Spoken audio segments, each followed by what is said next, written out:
on with you people? Yeah, let's get up. I'm completely confused. You're spoiled. We've spoiled you. This has never happened in the history of America that all major sports commissioners on one stage at one time as a force for good for the underserved. Please show them some Atlanta love.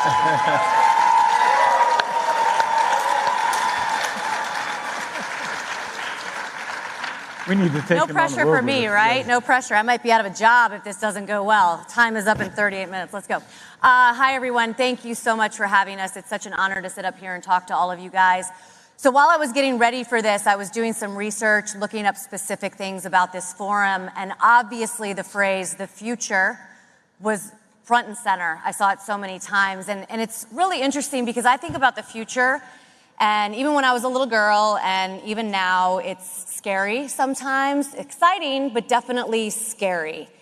And I thought, what if we get the opportunity at some point in our lives to sit down with men and women who shape the future? Men and women who have such wherewithal and such insight that they literally shape what we're going to see and read and watch and experience in the future. And I realized that the last 2 days for everyone in this room is basically a cheat code into that, because we get to sit down with today the four men who are shaping what I love more than anything in the world, besides obviously my kids. It's sports. So I'm super excited to be here with the four of you and to talk about this. And I'm going to start with you, Commissioner Silver, because I don't know if you know this, but the Sports Business Journal just came out with a 2024 reader survey. And you were nominated as the most intriguing. I was going to have some fun with that. Sure what that means. I looked it up, and intriguing has a lot of different definitions. But since you have the most intriguing title, according to sports fans, I wanted to start with you. And listen, I know this is about looking ahead to the future, but I want to take a moment to look back. One thing that you're most proud of since taking this role on is what? Well, first of all, it's great to be here with everybody here in Atlanta, and a wonderful city, so thank you. Most proud of, I think I'm most proud of, I think I'm here representing the WNBA too, which is part of the NBA. And which, by the way, was the most intriguing sport on that list. We're together. So I think I'm most proud of the men and women who make up these leagues, and not just the athletes on the floor, but as you know, because you announced for one of our teams that there are literally thousands of people that it takes to operate these leagues. I mean, when you add the mix of the people in the arenas, it's tens of thousands of people. And so what I'm most proud of are my colleagues. I mean, as you said, we were talking a little bit before, how meaningful sports are in society. And especially, I know we're talking a little bit today about internationally, but it may be not just the United States, but globally, one of the few things out there that creates commonality, unity among people in the world. And I think that for those of us, and I view it as a privilege to work in this industry, and the thousands of people just in our leagues, that ability to come to work every day and be doing something that we truly love. And the business of sports is a team sport as well. It requires us all to work together to build these great relationships with fans, the great broadcast. So I think that's what I'm most proud of. That's awesome. Steve? So I think, am I on? You're on. I think for me, our sport was going through some difficulty. In 2018, we'd had some ratings declines, and since I've been in my seat, coincidentally, we've actually steadied the ship and are growing. And I'm really proud of the work that our industry has done to get us there, because it really, as Adam talked about, it's about this collection of people who make this thing happen. And so in our case, it's roughly 10,000 people who make up our sport that put this sport on a weekly basis from February through November. And it feels good to grow, right? It feels good to be expanding your fan base. And our fan base now is, you look in the last 3 years, we are more female, there are more people of color, and we're younger. And you need to do that as a brand. You have to infuse your brand with new customers, and that's what we're doing. But it really is the collective that allows us to do that. Race teams, drivers, tracks that we own and some that we don't own, and then the men and women who work at NASCAR. So I'm really proud of that. Just move down the line. Well, I think our sport probably has the reputation of being most bound up by history and tradition. And so I do take pride in the change process that we've gone through in the last few years. I think it was important because the process of changing the game on the field began by listening to our fans, trying to understand what they wanted from the game, how we could make the game better. And then we did manage to pull the constituencies, owners, players, fans together to produce, something that most people at first blush, a clock in baseball, they thought that was a really bad idea. And it turned out to be a pretty good idea, actually. And again, the fans are the biggest test. We've gotten younger. We got our attendance back above 70 million people for the first time in a decade. And it has been a process that I think will allow the industry to evolve more freely in the future. Commissioner Goodell. I would say our fans, ultimately, whatever we do, whatever we work on, whether it's the game or whether it's our media agreements, it's all about, are you serving your fans better than you were the day before? Are you reaching more fans? Are you giving them better access? Are you giving them an opportunity to experience your sport in a better way than they did before? And I've often said there's never been a better time to be an NFL fan. I think I'd say that probably collectively there's never been a better time to be a sports fan. I think all of us feel really fortunate to be a part of this. So we thank John Bryant for having us, and he's my hero, and I'm grateful he had us here.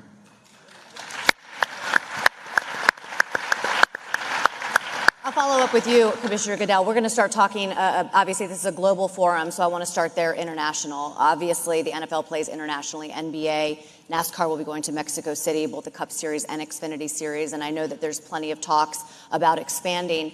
When we talk about the hardcore fan and the fan, what's their reaction? What's the reaction outside the country? And what is the sweet spot for you in terms of continuing to push internationally while staying here in the United States as well? Well, I know that's a lot of questions, and I'm sorry I threw them at you quickly. No, I'll just take that and run with it. I think the benefit the NFL has to a large extent is football is not a global sport, at least American football is not. There's another football that is a global sport.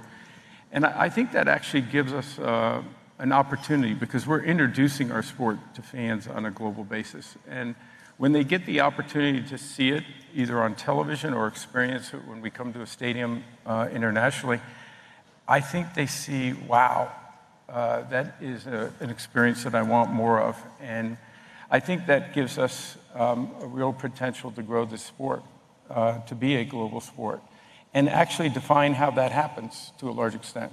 So we're focusing on playing more games. We are now playing. We played 5 this past season. We'll play 8 next season on a global basis, and we hope to be 16 within a few years. And so that will be what I call the spark.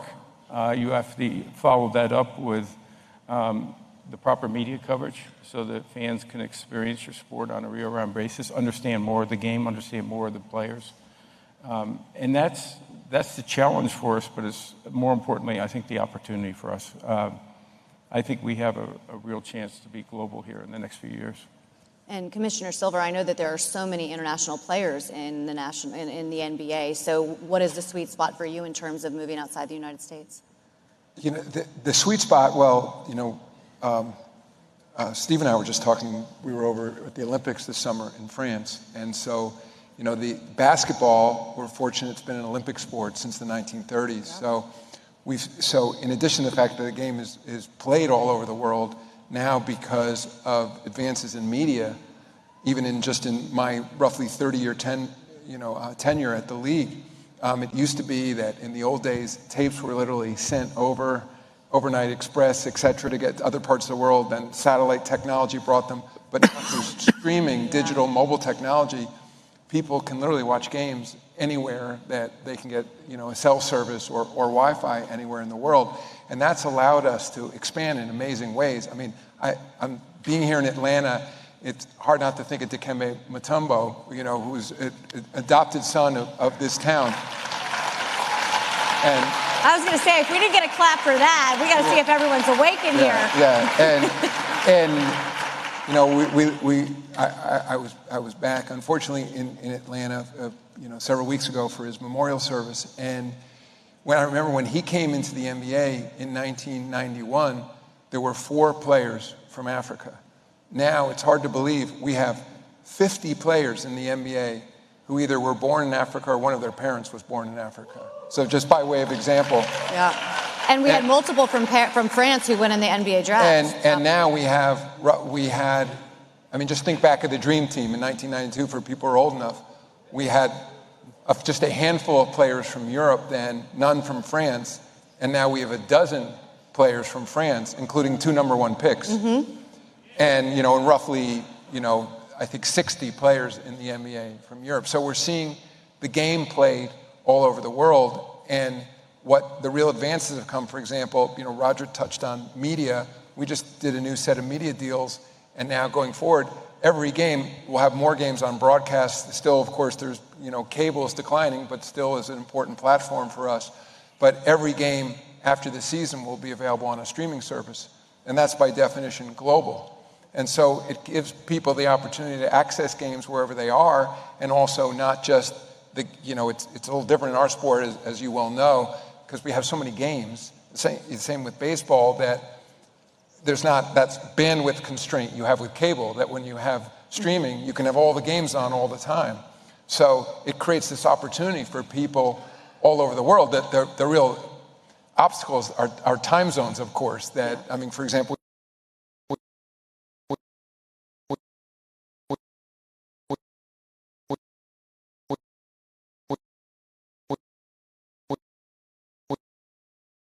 Amazon documentary next year. And it was interesting because you have these little sports cars that have a very unique high pitch deal to them. And then you had this Garage 56 car, which was, our next gen car. And it is just loud and rumbling. And the French fans were chanting USA, USA, awesome.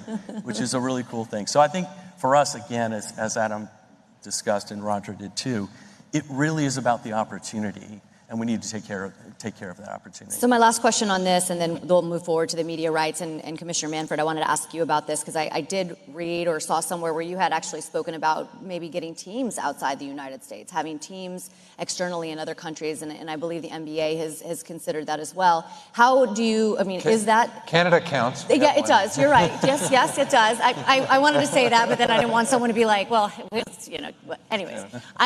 Outside of the mainland here. How do you anticipate, is that something that you realistically think can happen, and how do you think that would affect the current model that we have over here right now?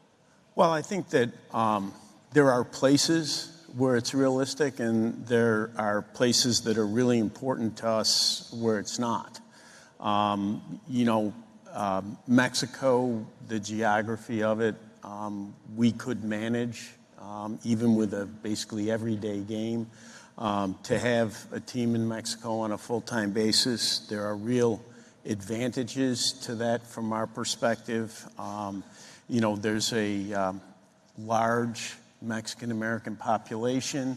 The appeal of a team located in Mexico to that population is important. We've seen that dynamic in terms of both Japan and Korea. We had Japanese players that have dominated our postseason, Otani, Yamamoto, and we had audiences in Japan that were the same size for the World Series, that were the same size as our audience here domestically, even though those games are played at 8 o'clock in the morning. So if you can work out the logistics, the travel, the location, there is a real opportunity to not only grow internationally, but to grow your domestic fan base in a way that could be really, really good for the sport. All right, I'm going to stick with you for a second, Commissioner Manfred, because obviously the media rights is something that I think you're kind of in the middle. Congratulations to both of you guys. I know you get to take maybe a couple months off, kind of looking ahead, and I know you have probably started planning, Commissioner Goodell, but how take us inside some of those conversations. When do those start, and what are some of the primary goals when you're having them? How much do you look at what's already happened with, the NBA and NASCAR and NFL? Well, I mean, we look back at what, for example, the deal that Adam just did and said, we'd like to make a deal like that. That's not too confusing. It's a great deal, and Adam deserves all the credit in the world for it. I think our conversations, our deals run through the 28th season. Our conversations will start to pick up, a good year in advance of that. There's already preliminary things going on. I think from our perspective, there are two things that are most important. Number one, reach is absolutely crucial on the media side. Because of the way our rights have historically been divided up between national and local, we have a pattern of blackouts that people can't watch what they want to watch when they want to watch it. And that just doesn't make sense from a business perspective. We have to get the broadest possible reach. And then, there is a challenge because of the number of games that we play, 2,430 games. It's a blessing. You got a ton of content. But you need to have a model that can absorb that amount of content. Obviously, the local side of things with the decay of the RSNs has been a little challenging. I see it as an opportunity. I think that we can take that content, make a lot of it more national, expand our reach by making it more national, get rid of your blackouts, and overall put us in a position to let the fan watch what they want to watch when they want to watch it, which should be all of our goals. And I think the media streaming, the streaming rights has been something that we were just discussing. And Commissioner Goodell, Amazon, Netflix, you have been living this for the past couple seasons. How have you seen that impact overall viewership, maybe internationally, maybe big picture with those entities kind of coming on board? Well, I think our number one objective is to reach people where they are and reach as many as you can. So to Rob's point, reach is incredibly important. So we've achieved that primarily by staying on network television. It still gives you the biggest event, the biggest viewership for the event. Our Super Bowl was close to 200 million people watching it. So that alone is still the platform of choice for us. But what we found with the streaming is there are a lot of our fans that have cut the cord or the cord nevers, and streaming is going like this, and pay television is going like this. And we just had a game last week where our streaming was over 17 million people. Wow. So it is crossing the Rubicon of being able to get where we were on Thursday Night Football several years ago when we were on network television. The biggest thing, though, and I think it's an important one for all of us, is the demographics. So it's a younger demographic. So on Thursday Night Football and on Sunday with our Sunday ticket package with YouTube, our average age of our audience has dropped 10 to 15 years. Wow. So you're reaching a younger audience, which is what we ultimately wanted to do, is not only to reach more people, but reach younger people. And I think technology has provided us that opportunity. So streaming will be a part of our future. It is not just our future, it is a part of the NFL today. And I think our fans really enjoy it because it's also a two-way platform. You can do more with interactivity, and I think that's another way our fans can enjoy the game. One thing that really fascinates me is while each of you, had a specific sport, and it seems very much like each is on an island, there is starting to become some merging. We actually are going to NASCAR, there's going to be a Major League Baseball game played at Bristol Motor Speedway this upcoming year. August 2nd on Fox, if you guys don't know, it's going to be the Braves and the Reds, which is incredible. They're going to turn Bristol Motor Speedway into an actual baseball field. The rendering is on. Yeah, it's incredible. And I think the merging of the professional sports is something that's going to, how many times have you heard, oh my gosh, once I went to a race, I got it, or I've never been to a baseball game, but once I did, I was a fan. And so kind of merging those worlds, how do those conversations start? And how do the networks bid on that? How do you choose where it's going to be? Because I'm sure it's such high, it's up there. They all want it, right, Steve? Oh, for sure. Yeah, I mean, this is. Oh, it's him. It's all you. No, Yeah, it's go really ahead. our event. We have the venue. And I saw him get really excited. This is something. Yeah, it's exciting. Well, what's going to happen in Bristol's part of a larger program that's gone on in baseball for several years. We have a long season, lots of games, and several years ago we embarked on the idea it would be great to take baseball to places where it's not traditionally played. So, we did it at Fort Bragg first. We thought the tie to the military was really, really important, and you need a theme for these games. We then did the Field of Dreams game twice, again, building on the fandom that surrounds that movie. And then last year we had a great celebration of the Negro Leagues at Rickwood Field. And, just to give you, I think Rickwood may be, we're getting better at it as we go along. I think Rickwood may be the best example of it, but that game presented an opportunity for us to do several things that I think were really important. We extended the sort of pseudo pension program that we have for former Negro League players, and I think historically significant. We recognized the fact that the quality to play in the Negro Leagues was equal to play in the major leagues, and therefore included the statistics in our official statistics. Bristol, a really interesting opportunity for us. We feel that there is a certain carryover between the kind of core fan bases of baseball and NASCAR, and that it was an opportunity for us to go to a part of the country where they don't have Major League Baseball, engage those fans, and I think as the planning goes forward, you're going to see kind of a music overlay to what goes on with the event. In terms of the broadcast side of it, I'll say this, we have great broadcast partners. Fox has been a longtime partner of ours, and they have been wonderful about not only stepping up to take the games, broadcast them, but also investing in those games to put us in it's not cheap to make a baseball field where there isn't one. They've been a great partner on those games. So they were a great partner for us too. We did something called the Clash at the Coliseum, at the LA Coliseum, and we built a quarter-mile track inside that iconic facility, and it's expensive. Yeah. They're a great partner, Fox is, for us, and for the Clash, that event used to be on FS1. They said, we'll put you on Big Fox, we'll promote the season for you, and kind of as a lead into the Daytona 500. So you have the Clash, then you have that amazing event called the Super Bowl, which will also be on Fox this year, and then the Daytona 500, which is our single largest event of the year. So it's a great promotional thing, but the broadcast partners are huge for us, and all of us, there are more similarities now than there ever have been. So we went to streaming as well with Amazon. We're with Turner Sports, with Max and TNT. Obviously still with Fox, obviously still with NBC.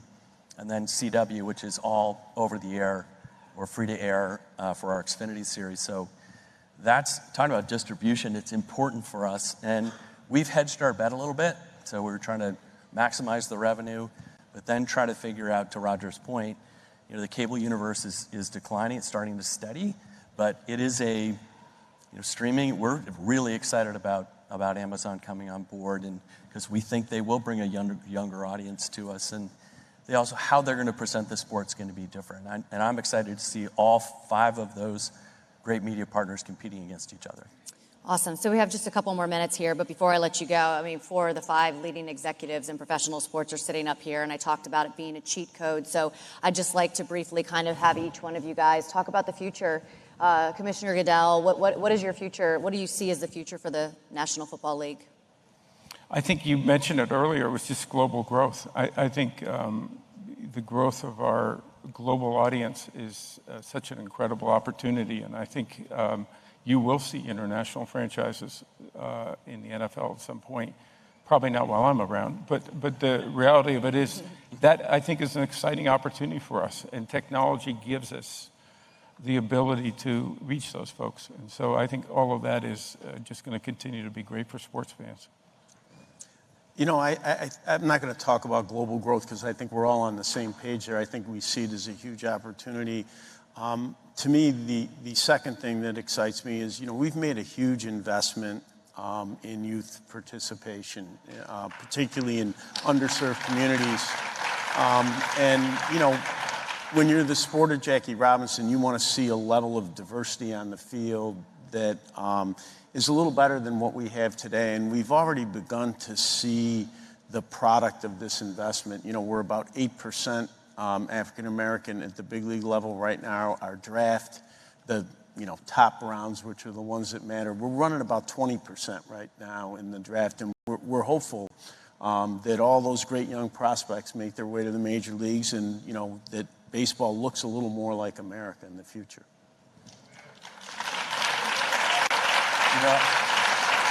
Just briefly, I think we think there's domestic growth that can happen, and it's very rich for us opportunity-wise globally. But I'll pick up what Rob had talked about. We have something called Nascar Impact, and it's serving those communities where we have racetracks. It is volunteerism of our employee base. It is about our significant inclusion efforts, because we are it's very important for us to be more diverse and be more inclusive and be more welcoming of folks, and that's working. And the last is sustainability. We're a brown sport, but we have committed by 2035 that we'll be carbon neutral, and we're going to be. And we're on that road right now, and that's very exciting to me. So I think, just so I don't repeat what they all said, I'll just talk for a second about why we're all here, in terms of Operation Hope. And I think what sports can do, Major League sports in this country and globally, it's, we were talking to John about this earlier, it's one of the few things that really unites people, that creates hope, I think, for a lot of people, that creates opportunity.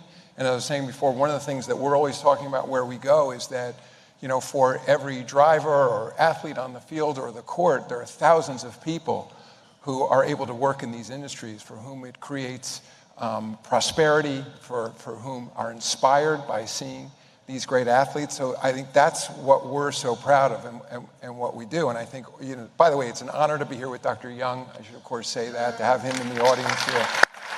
That when you think of the change that's happened in this country, so much of it has begun in sports, and you cross the board, think of Jackie Robinson, think of so many of these, think of Magic Johnson, think of the way the world has changed, what we're seeing now in the WNBA, that I think it's really unique. We're privileged to work in these industries, and I think that for me, when I watch whatever sport I'm watching, when I watch these great athletes performing at the highest level, it makes me want to do what I do better, and that's why we all do what we do.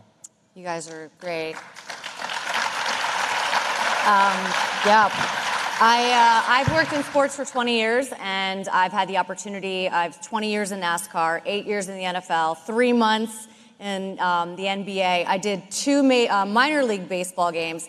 I got told to they asked me to look for the key to the batter's box, and I did, and I realized I probably shouldn't be in baseball because there's actually no key to the batter's box, ladies and gentlemen, in case they were just messing with me. But I've had the unique pleasure for 20 years to, all my moments are identified by sports moments and by extremely gifted athletes, and to be able to share this moment with all of you has been a real pleasure. So I hope everybody enjoyed it as much as I did. Please give it up.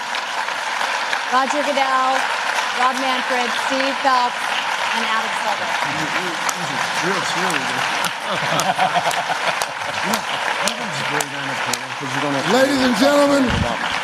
Ladies and gentlemen, Shannon asked me, I want you to live in my world for a minute. I hate when somebody wants to keep information from you. Like, we need the ladder to be rebuilt. You have to have transparency. I'm behind closed doors. Shannon needed to say this. Shannon is the only woman that I know of who's been a leader on the mic in all of these sports. And, she's my new sister. She's a little lighter, but she's my new sister. And she said behind closed doors, what else can I do to help you, John? Beyond this meeting, you call on me. Whenever you need me, I'm here for you. This is our issue, not your issue. Adam might as well be the NAACP in sports. I mean, he's the civil rights. I mean, he's got all these black and brown people and people all around the world, and he could ignore this issue. But Adam's been leaned in. I saw Robert. He's on my board, by the way, Financial Literacy for All. Steve Phelps is on my board for Operation Hope of NASCAR, and he told me that when he did an urban race, and I believe it was Detroit, he said 54%. He was criticized about denouncing hate. He's criticized about importing and including inclusion. Criticized. His job could be on the line. He said it's good business.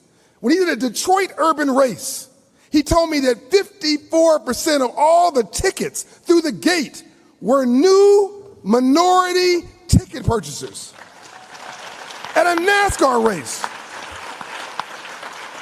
I just met Robert over the summer. I told him about what I was doing. He stopped. He said, I don't just want to join Financial Literacy for All. I've got vendors and I got workers in the stadiums. They need financial literacy. We need to do more.